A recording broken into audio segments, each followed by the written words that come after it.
오늘은 네이버 부동산 매물을 활용한 꿀팁을 알려드리는 시간을 갖도록 하겠습니다.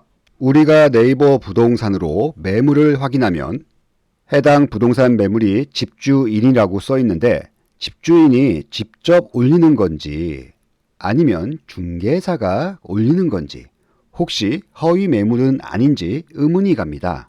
매물을 검색하면 집주인 초록색 마크가 있는 것도 있고 현장이라는 파란색 마크, 확인이라는 빨간색 글씨와 날짜, 중개사란까지 보이게 되는데요. 우리는 이걸 잘 살펴보아야 합니다. 확인이라는 단어는 해당 물건을 매물검증센터에서 등기부 등본을 통해서 소유자명, 주소, 면적 등을 확인한 다음에 매물이 이상이 없으면 네이버 광고를 노출하게 해줍니다. 이 숫자는 매물이 확인된 날짜를 뜻하는 것입니다. 집주인이라는 초록색 마크는 확인 과정과 함께 집주인이 물건을 공인중개사에게 의뢰하면 집주인의 전화번호를 등록해야 하며 집주인에게 2번에 걸쳐서 광고 동의까지 받아야 하므로 확실한 실매물이라고 할 수 있겠습니다. 현장이라는 파란색 마크는 확인 과정과 함께 집주인의 동의 그리고 매물 확인 요원이 직접 해당 현장에 방문하여 직접 촬영한 사진과 함께 매물 광고가 노출되게 됩니다. 일부 공인중개사가 집을 넓게 찍기 위해서 광각 촬영을 하는데 이 매물은 중개사가 직접 찍는 것이 아니므로 정말 실매물 그대로의 날 것 같은 사진이 실리게 됩니다. 이제부터 팁을 드리겠습니다. 우리가 관심을 가지고 있는 단지의 매물을 검색을 했을 때 단순하게 매물이 증가하고 감소하는 것을 확인하는 것이 아닌 집주인 마크 매물 개수 증감 확인을 하여야 합니다. 저번 주에는 네이버 매물이 10개, 이번 주에도 네이버 매물이 10개였습니다. 집주인 마크가 찍힌 매물을 확인을 해보니까 저번 주에는 5개, 이번 주에는 8개로 늘어났습니다. 이렇게 집주인 마크 매물이 증가하고 있다는 것은 매물이 쌓이고 있다는 증거입니다. 해당 단지는 시세 조정이 어느 정도 가능할 수 있다는 것입니다. 가격이 급하게 오르지 못하고 있다는 증거예요.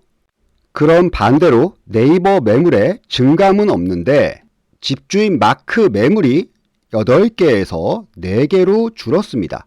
실제적으로 거래가 가능한 매물이 줄어들고 있다는 증거입니다.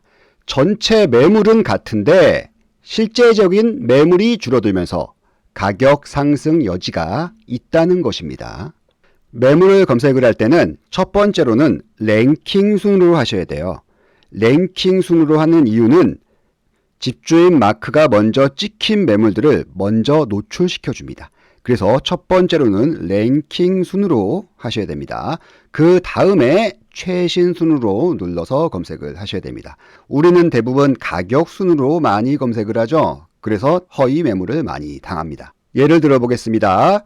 12월 8일에는 집주인 확인 매물 4개, 그냥 확인 매물 1개 해서 총 5개가 있었습니다. 하나, 둘, 셋, 넷 맞죠? 근데 그 다음 주에는 집주인 확인 매물이 2개, 그냥 확인 매물이 3개. 이렇게 집주인 마크가 확인된 매물이 줄어든다. 그러면 실제적인 거래 가능 매물은 감소한다. 이렇게 이해하시면 쉽습니다. 특히 전월세 물건 등에서 매물 장난을 치는 경우가 많기 때문에 전셋값 상승, 하락, 흐름 파악에 큰 도움이 되실 겁니다. 두 번째 팁입니다. 동일 매물 확인, 중복 체크를 하였는데 등록 날짜가 아까처럼 틀린 거예요.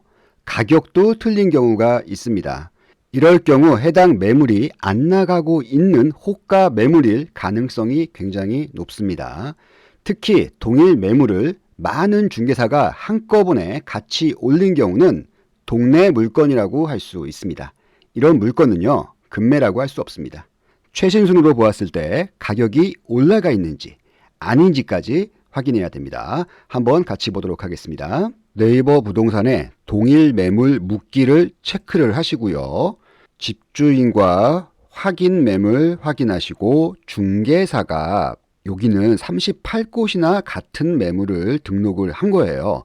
2023년 12월 11일 확인 매물로 되어 있습니다. 쭉 클릭을 하면요. 12월 11일 날 등록된 매물이 있고요. 12월 9일 날짜가 틀리네요. 쭉 내립니다. 같은 매물인데 11월 24일도 있네요. 23일도 있고요. 11월 16일, 11월 15일, 11월 18일, 11월 11일 이런 매물을 말씀드리는 겁니다. 세 번째 팁입니다. 우리가 임장을 갈 때 공인중개사 사무소에 그냥 무작정 보이는 곳에 들어가는 것이 아닌 네이버로 일단 공인중개사 사무소를 검색을 하여 어느 정도 파악을 해놔야 합니다. 매물을 내놓은 공인중개사가 최근 3개월 집주인 확인 매물을 얼마나 올렸는지, 전월세 매물은 얼마나 올려놨는지, 집주인 마크가 찍힌 것은 얼마만큼 있는지, 전월세 매물 많은 부동산이 일을 잘합니다, 보통. 이런 특징을 가진 공인중개사 사무소를 임장을 할 때 첫 번째로 방문하는 것이 좋습니다. 네이버에서 어떻게 하는지 같이 보도록 하겠습니다. 네이버 부동산의 오른쪽에 보시면은 중개사 있습니다. 중개사를 클릭을 하세요. 주황색으로 되어 있는 아이콘이 공인중개사 사무소가 있다는 뜻입니다. 이쪽에는 7개의 공인중개사 사무소가 있네요. 여기다가 마우스를 갖다 대면요. 중개사 사무소가 나오게 됩니다. 여기서 하나씩 클릭을 해보는 거예요. 땡땡 공인중개사 사무소는 집주인 확인 매물이 49건 있네요. 땡땡 공인중개사 사무소는 확인 매물이 없네요. 이쪽도 없고요. 여기도 마찬가지죠. 여기도 없습니다. 여기는 한 건 있습니다. 여기는 6건이 있네요. 최근 3개월간 집주인 확인 매물을 가장 많이 등록한 공인중개사 사무소에 전화를 하셔서 이쪽에 가서 금매를 구하시면 됩니다. 한 가지 팁을 더 드리자면 역세권 근처에는 공인중개사 사무소가 항상 이렇게 많습니다. 돈이 모이는 곳에 공인중개사 사무소가 많은 거예요. 역세권이 아닌 곳인데 공인중개사 사무소가 많은 지역이 있을 겁니다. 이쪽은 대단지 아파트가 모여 있으니까 공인중개사 사무소가 많은데요. 여기 같은 경우는 대단지가 없는데도 공인중개사 사무소가 굉장히 많이 분포되어 있는 모습을 보실 수 있을 겁니다. 이쪽은 전월세 수요가 탄탄하다는 것입니다. 여러분들이 역세권 근처에서 투자 여력이 되지 않는다면 역세권이 아님에도 불구하고 공인중개사 사무소가 많이 자리하고 있는 곳을 서치하셔서 투자에 임하시면 좋으실 것 같습니다. 네 번째 팁입니다. 관심단지 등록 알람 설정 방법을 보도록 하겠습니다. 내가 투자하고자 하는 지역이나 전월세를 찾는다면 꼭 관심단지 매물 등록을 해두시기 바랍니다. 네이버 부동산에 이렇게 클릭을 하면 이쪽에 단지 정보라는 것이 나옵니다. 클릭. 단지 정보 아파트 이름 옆에 여기 별 표시가 있습니다. 확대를 한번 해보겠습니다. 여기 별 표시 있죠. 이거를 클릭을 하세요. 그러면 관심 단지에 추가가 되었습니다라고 나옵니다. 그러면 마이 관심이라는 요 란이 있습니다. 요 란에 요게 별 표시한 게 들어가게 됩니다. 네, 관심 단지에는 제가 체크한 염리, 삼성, 레미안 아파트가 들어갔습니다. 그러면 관심 매물은 어떻게 등록을 하는 건지 한번 다시 보도록 하겠습니다. 내가 원하는 매매나 전세나 월세 이쪽을 클릭을 하세요. 해당 매물이 보이실 겁니다. 이쪽을 확대를 해보세요. 여기 보시면 별 표시가 보입니다. 여기를 클릭을 합니다. 다시 마이 관심에 들어가시면 관심 매물에 들어가 있는 것을 보실 수 있습니다. 모바일에서는 관심단지 알람까지 설정할 수 있습니다. 스마트폰에 팝업 창으로 신규 매물이 올라올 때마다 알림이 울리기 때문에 금매를 찾으시는 분들에게는 큰 도움이 되리라 생각이 드네요.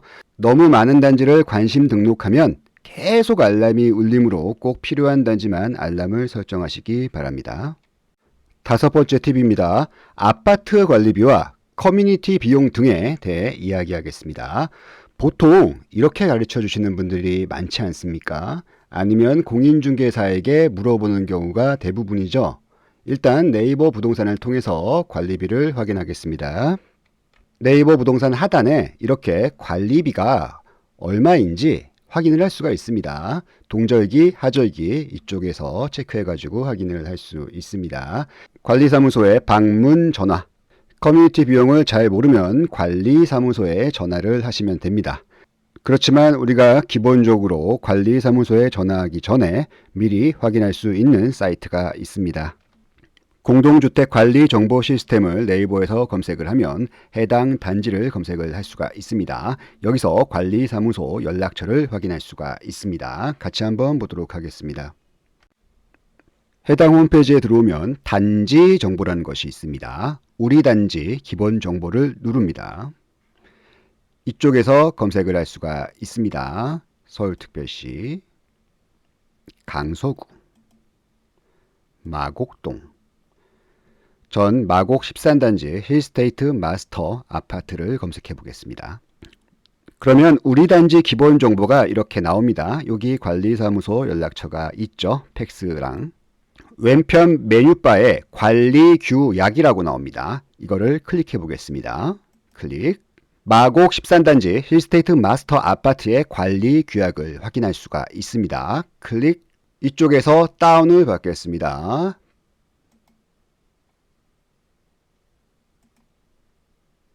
관리규약을 다운받으니까 관리 대상물 정보가 쫙 나오게 됩니다. 건폐율, 용적률, 주택의 동별 층수와 세대수, 부대 복리시설, 커뮤니티 시설까지 쫙 나오게 됩니다. CCTV는 몇 대가 있는지, 고가 수조는 있는지, 지하 수조는 있는지, 엘리베이터 대수까지 나오게 됩니다. 평형별 주차장 사용 기본 대수 산정 기준, 59제곱미터는 주차 대수 산정이 한 대랍니다. 84제곱미터는 1.42대, 법정 주차 대수는 지상 주차 대수 10대, 지하 주차 대수 1677대, 합 1687대가 되어 있습니다.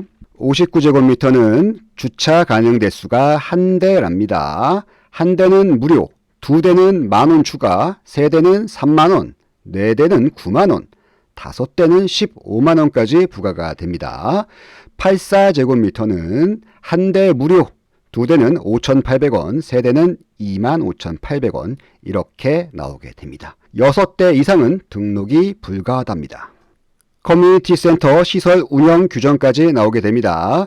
커뮤니티 시설은 안내데스크, 실내체육관, 헬스장, GS룸, 골프 연습장, 독서실, 하늘뜰 작은 도서관, 맘키즈 카페 등이 있습니다.